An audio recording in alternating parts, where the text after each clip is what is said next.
With Spirited Away, my focus was solving a problem that I knew I could solve before scaling and taking on bigger problems. Hey, what's going on? I'm Benjamin Gottlieb, and you are listening to Shopify Masters, your companion for starting and building a business.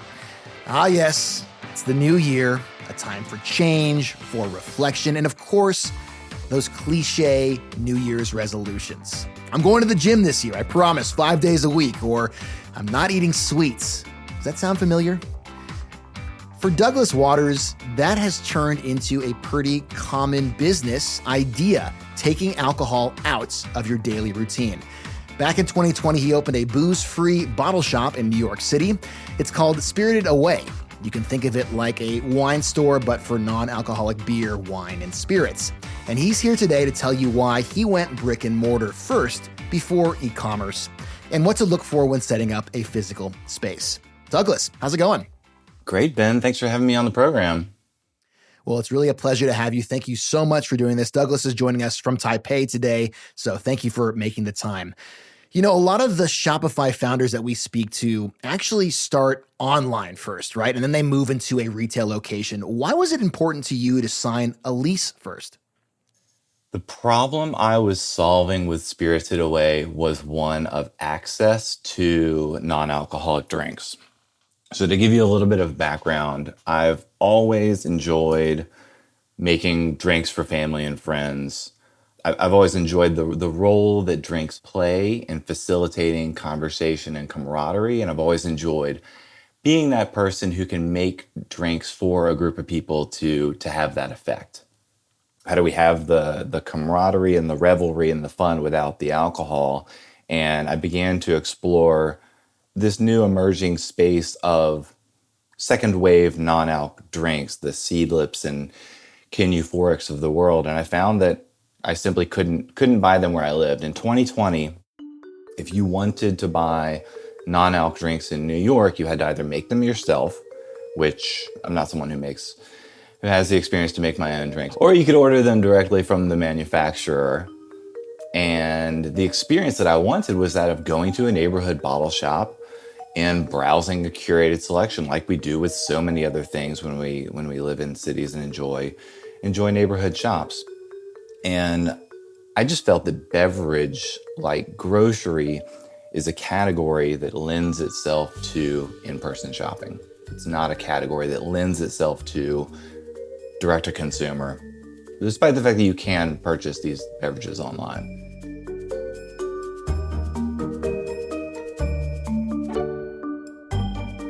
That's interesting, and it makes sense, right? You go to maybe your local liquor store, you're going to the supermarket, you kind of cruise through the wine aisle, and it's like, oh, this was the yellow tag on sale, this is so-and-so Trader Joe's recommendation. There is this element of kind of not knowing exactly what you want when you go into a space. But I am curious, in this space in particular, how did you know there was a large enough clientele for something like this? I really didn't. There was no... I did no market research, no surveying, nothing like that. I had a conviction that I probably was not alone in wanting to have a type of shop that could curate great non-alcoholic drinks.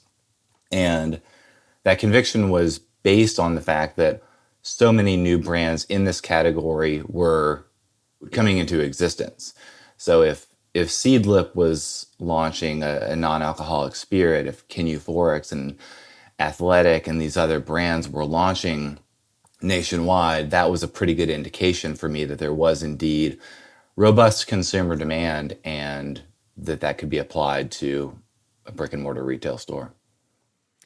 The store itself, correct me if I'm wrong, but the store itself is in the Manhattan area near the Bowery, kind of near our New York office for Shopify.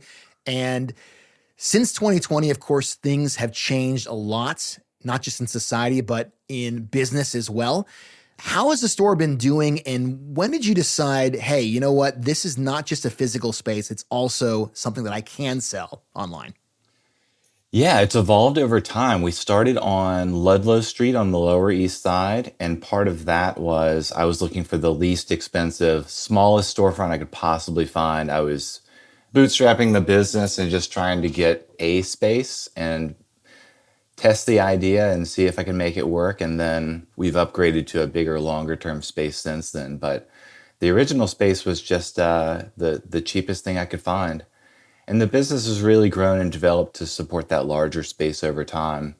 There's a cycle throughout the year. We're in dry January right now, and dry January is a part of the year when a lot of people, I think, get permission from society to try going dry for a month, and they feel great during that month. And a lot of the people who try not drinking for the month of January become regular customers thereafter. It seems like we bring new people into the fold every year during these holiday periods like dry January, sober October, etc. But it's very much a year-round phenomenon with our regulars. You mentioned that when you were looking for a retail space, you wanted the cheapest, smallest spot that you could afford in New York City, right? In Manhattan. That's not easy to do.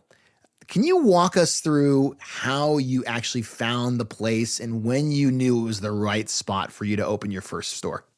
This was a very different time, Ben. It was in 2020. A couple things were going on. Obviously, it was the start of the COVID pandemic, and that was beneficial for me in a couple of ways, just in that it kind of flipped everything open a little bit.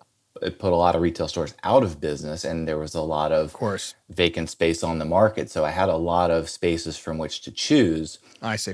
And I also had the benefit of finding a space where the owner was willing to take a chance on someone with no experience and no proven plan for making it a profitable business because he had no better option. So No better option. So kind of right place, right time then. the early days of the COVID pandemic were a very inexpensive time to incubate a new brick and mortar business. I would imagine it becomes very ritualistic to go to the shop as well, like it is for many folks who go booze shopping at the end of the week, for example. Let's talk a little bit about your physical space. You're using the Shopify POS. This is our point of sale system, but you're also using Shopify on your website to handle local deliveries and in-store pickups. How does that work? How do you kind of marriage the two of them? It works pretty well. So we're brick and mortar first, and that's probably where about 90% of our orders come from is in-store shopping because people want to shop for beverage in person. We also have about 10% of our customers who like to place orders online and then have them either delivered to them in Manhattan or they come to the store and pick it up. So those are our options. We don't ship anything. And it works pretty seamlessly. My associates get notifications on the store point of sale whenever a new online order comes in, and then they dispatch a bike delivery messenger, and we get bottles to people at their homes often within an hour. It's a very well integrated system. I think it's fascinating that you've decided to focus on the local customer base in this day and age of connectivity and globalization. Why did you make that choice? The category is so new, Ben, that it really requires so much consumer education. It's a remarkably different experience. I very rarely buy booze these days, but when I do go to a liquor store, I know exactly what I want. I'm making penicillin cocktails, for instance, and I know exactly which Isla malt Scotch whiskey I like in my penicillins. I go straight to that shelf, I buy it, I don't need to talk to anybody. People who come to Spirited Away often, the category is becoming more mature now so that this is maybe less true than it used to be, but a lot of people come to Spirited Away and have no idea what's going on. They don't know what they can buy. They don't know what's the best thing for them. They don't know what the flavor profiles are. We get to do a lot of education for consumers who come to the store, and my sales associates are terrific at asking questions, kind of peeling back that onion and getting to the heart of what will be a good choice for people who are looking to drink less. It's a very different space. It looks like a bottle shop, but it's a very different behavior within the store. We're much more about education and discovery than a traditional bottle shop is.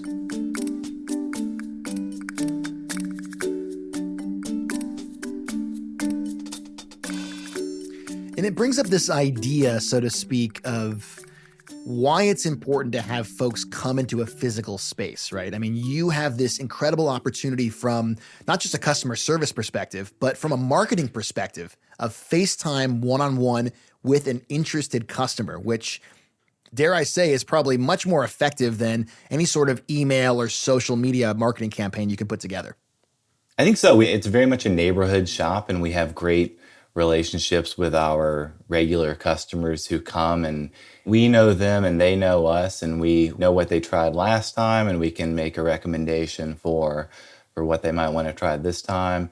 It's, I think, for what I want to do in the world of alcohol alternatives, starting with a retail store has been the best way for me to get grounded in the industry and become, in many ways, an expert on consumer preferences and desires in this industry that I can now expand in the future as this business grows and as other businesses in this space grow, and apply to bigger and bigger learnings. Starting with a very small retail bottle shop has been a part of the journey that has been invaluable to me. Part of the journey, also part of the education process, which you mentioned a few moments ago. What have you learned through that process of educating people as they come into the store? What have you learned from your customers about what they actually want and why they're there? I think that what we're learning every day at Spirited Away is how many different types of people there are who want better alternatives. It's really across such a wide range of ages and backgrounds and everything else. There's no one archetype of the modern adult non-alc consumer. And as we've been traveling, it's been interesting to see that it's so much more than just a Manhattan phenomenon. It's worldwide, globally, people are looking for better options and options that are more in line with their health and wellness goals. We're going to talk a little bit more in a few moments about why you're traveling and some of your other ventures. My guest today, Douglas Waters, the founder of Spirited Away and co-founder of Dry Atlas, which you're going to hear more about in a moment. Before we get to the next part of the program, I want to say thank you to you for listening. Take a moment if you can and subscribe to Shopify Masters wherever you listen to podcasts, and check out our catalog of episodes. There is so much great information there about how to start and grow your own business. And hey, while you're there, tell a friend about us too. Thanks. Douglas, we've been talking a lot about why you set up a retail space. First, we haven't got into the sourcing of these products. I would imagine it's difficult to find some of the components for these non-alcoholic drinks, for example. Talk to us about some of the challenges of figuring out what to do in this relatively new product space. It's really evolved over time, Ben. When I first started Spirited Away, there were no distributors for non-alcoholic drinks, or those that were very young.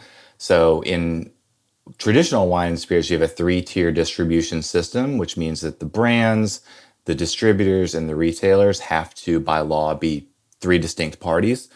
And non-alc is not governed by that system. And there was really no distribution infrastructure for this industry back then.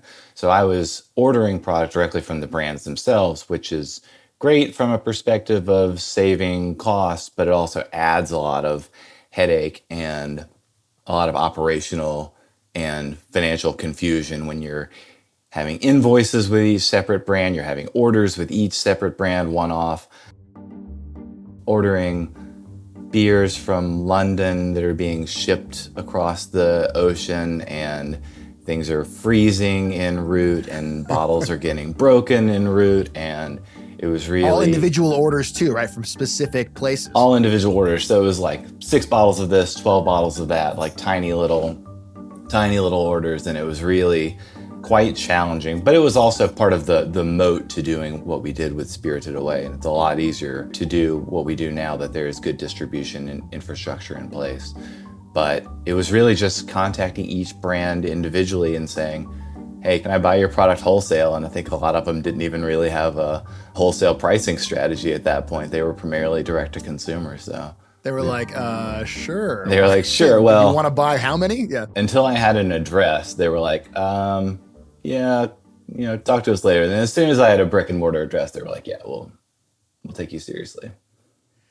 It's really interesting. I mean, you're basically forging ahead in this space that's relatively new. And here we are a few years later, and I can say with much certainty it's a space that's taken off. Now that you've had a few years and you're looking back, what would you say other folks who are listening who want to emulate what you've done? What are some little pieces of advice you might have for them? With Spirited Away, my focus was solving a problem that I knew I could solve before scaling and taking on bigger problems. So I was really solving a problem of one person, myself. I was the one looking for a curated selection of non-alcoholic drinks in Manhattan, and I had a hypothesis that other people would be interested in that as well. So to me, it was a bias for action in just doing something to begin solving this problem. And in the world of non-alcoholic drinks, alcohol alternatives, there were a lot of brands already being created in the space. There were a lot of great products. I didn't really see a way for me personally to make an impact there, but I did see a way to have an impact in terms of curating a selection and bringing them all together under one roof. And I feel that solving that problem and starting there was a good, for me personally, it was a great way to get started in this industry because I had no previous experience in retail or beverage or anything like that. So it was a great way for me to get educated very quickly. And then we've grown from there and we'll continue to. You have all this interest, and it's not just interest here in the US or in New York City where your store is located, but also globally, which is something that you've tried to capture with another venture called Dry Atlas. Tell me a little bit about Dry Atlas and how it coincides with what you started with your brick and mortar store. With Spirited Away, we do a great job of, I think, customer education and new product discovery. And we do that on a very localized, very micro basis. As I've developed in the industry over the past 3 years, I've seen a much bigger and more global need for that education, demystification, etc. And Dry Atlas is my attempt to do that globally. Obviously, it doesn't scale as well as having one of our expert sales staff guide you in person, but we're creating a lot of content and creating a directory on Dry Atlas that we hope will normalize, demystify this space for consumers worldwide. So the site is a directory of about 1,100 non-alcoholic liquids. So it's most of the world's non-alcoholic spirits, wines, beers, cocktails, etc., and a lot of content, articles, interviews, research, etc., to accompany that we hope will educate consumers. And can you buy directly from that site, or is it more like a database or a news source, so to speak? Purely a content platform. We drive traffic to every brand so that they can fulfill those orders directly. How about that? I would imagine if you're in the non-alcoholic space, you want to get on that list, right? How do you go about discovering these things? Over the last 3 years, I've had the opportunity to build so many great relationships with brand founders and operators in the space that being such a new industry, it's a pretty small world and we kind of all know one another. And I was fortunate to be able to contact a lot of them directly and get their product details so we can add them to the directory. But yeah, it's a pretty small world. It's a small world in your space, but of course, the world of alcohol and drinking culture is very, very large. You're probably experiencing that during your travels right now. I mentioned earlier you're in Taipei.